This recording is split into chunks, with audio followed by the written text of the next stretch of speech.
আমার প্রশ্ন হচ্ছে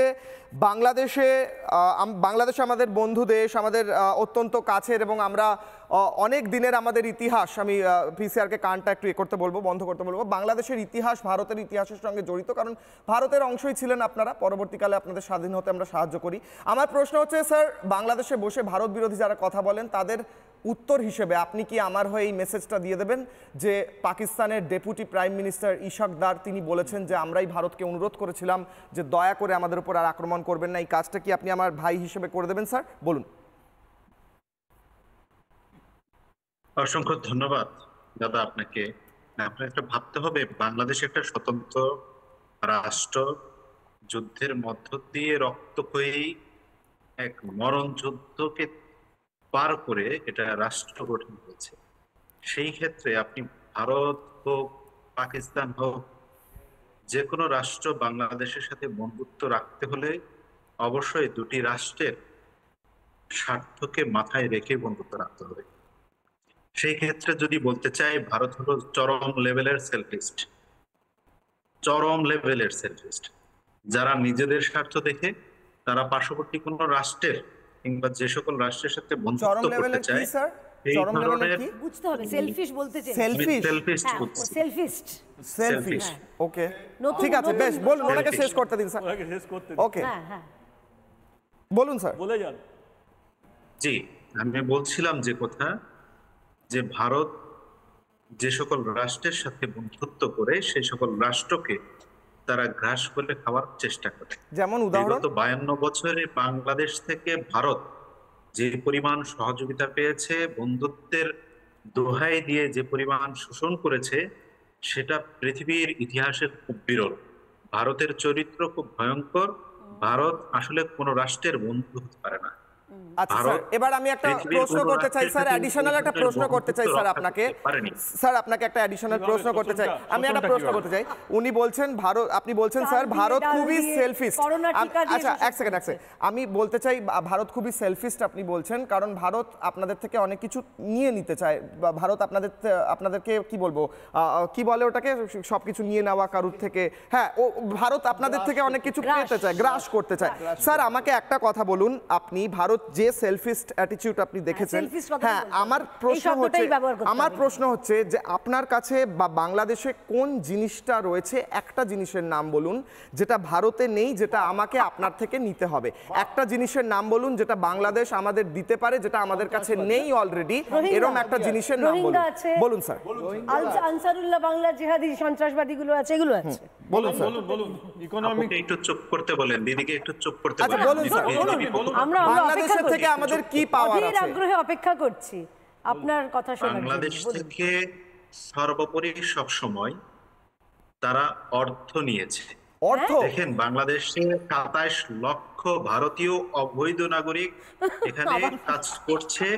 একই সাথে এক সেকেন্ড, তারা বাংলাদেশ থেকে অর্থ নিয়ে যাচ্ছে। ঘোড়ায় হাসবো, ঘোড়ায় হাসবো, কথা আস্তে কোন ঘোড়ায় হাসবো, ঘোড়ায় হাসবো, ঘোড়ায় হাসবো, আস্তে কোন। না, আমি আরিফ বিল্লাহ, কথা আস্তে কোন ঘোড়ায় হাসবো। আরিফ বিল্লাহ, আমার প্রশ্ন হচ্ছে, আপনি বলছেন বাংলাদেশের থেকে আমরা অর্থ নিই।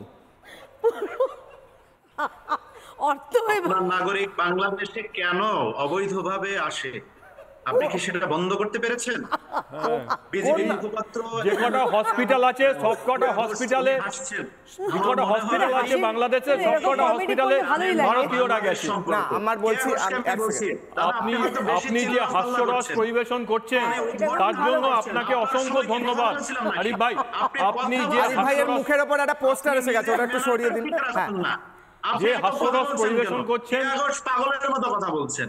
আরিফ ভাই, আরিফ ভাই, দলের রিপ্রেজেন্টেটিভ, আরিফ ভাই, একটা দলকে প্রেজেন্ট করছেন, ওনার দলের সম্পর্কে জানার ছিল। আরিফ, একটা কথা বলুন, এই 27 লক্ষ ভারতীয় বাংলাদেশে আছে, এই তথ্যটা আপনি কোথায় পেয়েছেন? পাগলের সাথে টক করে আসতে চাই না।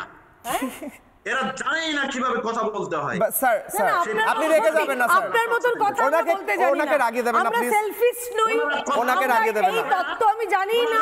শুনুন, বাংলাদেশকে ভারত কিভাবে শোষণ করেছে আমি আপনাকে বলে দিচ্ছি। এই শব্দটা আমি খুঁজছি, শোষণ আমি বলে দিচ্ছি কিভাবে শোষণ করেছে।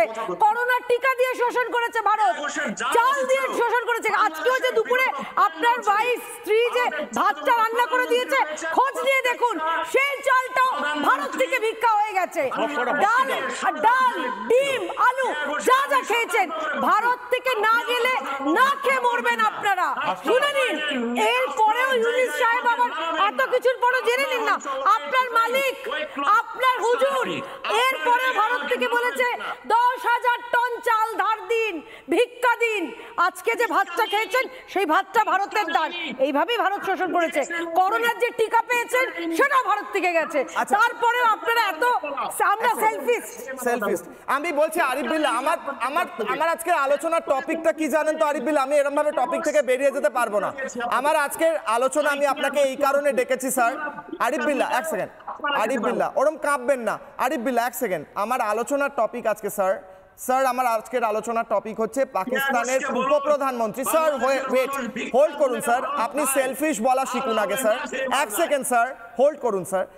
পাকিস্তানের উপপ্রধানমন্ত্রী তিনি স্বীকার করেছেন ভারত, আমি বলছি পৃথিবীটাকে চ্যাপ্টা তো ভারতবর্ষ আপনার কাছে পৃথিবীটা চ্যাপ্টা কি জিজ্ঞেস করছি। এক মিনিট আরিফ বিল্লাহ, এক মিনিট, অনুপ্রবেশকারীরা ভারত থেকে এক মিনিট, আমার সময় খুব কম। আরিফ বিল্লাহ, আমার প্রশ্ন হচ্ছে পাকিস্তানের উপপ্রধানমন্ত্রী স্বীকার করেছেন গোটা বিশ্বের সামনে যে পাকিস্তান কোণঠাসা হয়ে ভারতকে অনুরোধ করেছিল সৌদি আরব এবং অন্যান্য দেশের মাধ্যমে, এস জয়শঙ্করের কাছে বক্তব্য পাঠিয়েছিল, বার্তা পাঠিয়েছিল যে পাকিস্তান এই যুদ্ধবিরতি চায়, পাকিস্তান এক প্রকারের এই যুদ্ধে হেরে গিয়েছে, পিছিয়ে গিয়েছে, কোণঠাসা হয়েছে, তারা আর পারছে না, তাই তারা যুদ্ধবিরতি চায়। এই কথাটা আপনি আপনার দেশের কিছু পাকিস্তানপন্থী যারা বসে আছে, যারা ভারত বিরোধী, তাদেরকে একটু জানিয়ে দেবেন স্যার। এটা আমার প্রশ্ন ছিল। আপনি কোথায় অন্য আলোচনায় চলে যাচ্ছেন? বাংলাদেশের মানুষ আপনাদেরকে চুমু খাবে এটা মনে হয়? কি বলছেন আপনারা ইনিয়ে বিনিয়ে কি বলতে চান? দেখেছেন পাকিস্তান যেভাবে আপনাদেরকে পাল্টা প্রতিরোধ করেছে। আরে পাকিস্তানের সহ্য করতে পারেন নাই।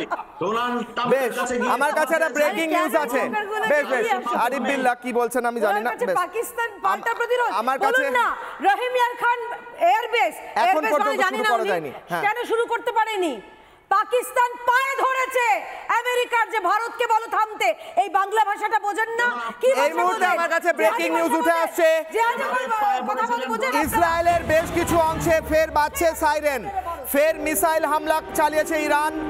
ইসরায়েলের বেশ কিছু অংশে বাজছে সাইরেন, ফের মিসাইল হামলা চালিয়েছে ইরান। ইসরায়েল লক্ষ্য করে মিসাইল হামলা চলেছে, ব্যালিস্টিক মিসাইল দিয়ে হামলা চালিয়েছে ইরান। এবং এই মুহূর্তে আবারও নতুন করে একটা মিসাইলের ওয়েভ ছুটে এসেছে ইসরায়েলের দিকে। নতুন করে আবারও ইসরায়েলের আকাশে ইরানের মিসাইল এবং সাইরেন বাজছে গোটা ইসরায়েল জুড়ে। ইসরায়েল লক্ষ্য করে মিসাইল হামলা চালাচ্ছে ইরান।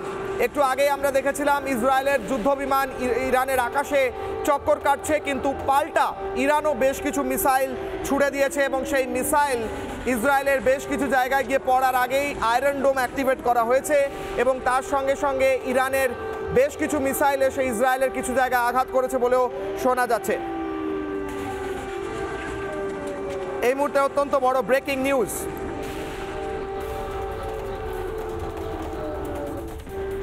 নানা ধরনের কন্টেন্ট দেখার জন্য লাইক করুন, শেয়ার করুন আমাদের ফেসবুক পেজ, সাবস্ক্রাইব করুন আমাদের ইউটিউব চ্যানেল।